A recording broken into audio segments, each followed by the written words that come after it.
Welcome back to World Energy Television, and we're continuing our discussion with Mark Landt. Mark, from what you're describing, there certainly have been a lot of changes in Alaska, but how would you describe the permitting process? Well, permitting, I mean, I guess the first point to be made is that there is a process to go through. I mean, there's no doubt that it takes longer to get a well permitted in Alaska than probably anywhere else. I'm not aware over the last 40 years, 50 years of any well that's actually been denied a permit. So it's just a process. You've got obviously state and federal agencies that you have to apply to and work through the process. And there's consultation processes, public notice processes you have to go through. But it's very doable. And I take it you've done this before? That's correct. Absolutely.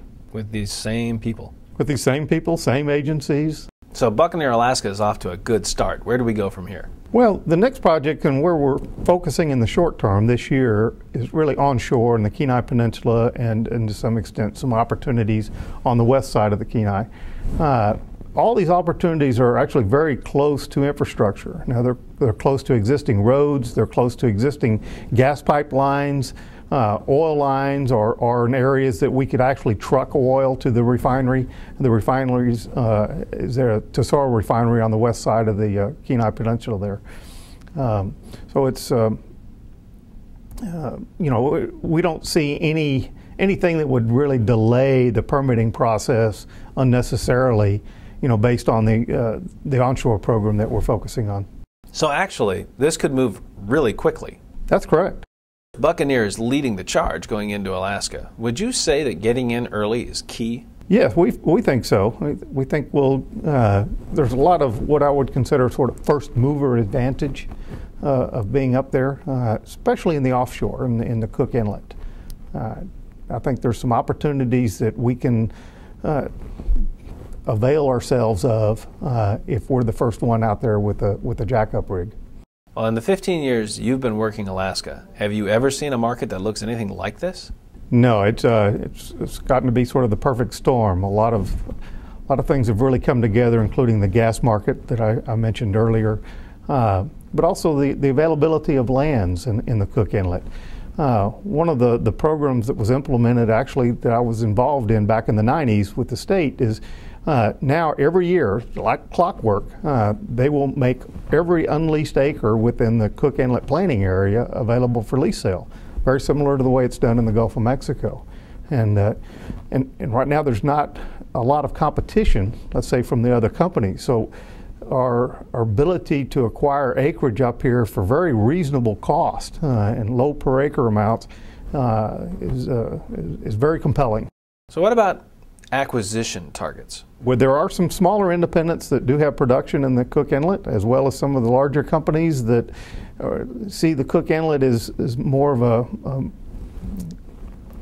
a non-strategic area to them, and there clearly are some opportunities we think that we can avail ourselves of, after we've got our foothold in the state.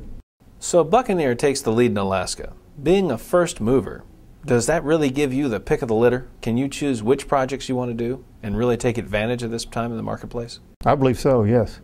So from your perspective, Buccaneer, Alaska, how big a position can we actually achieve in Alaska? I think we can capture control of really some of the best opportunities in the Cook Inlet if we move aggressively this first year.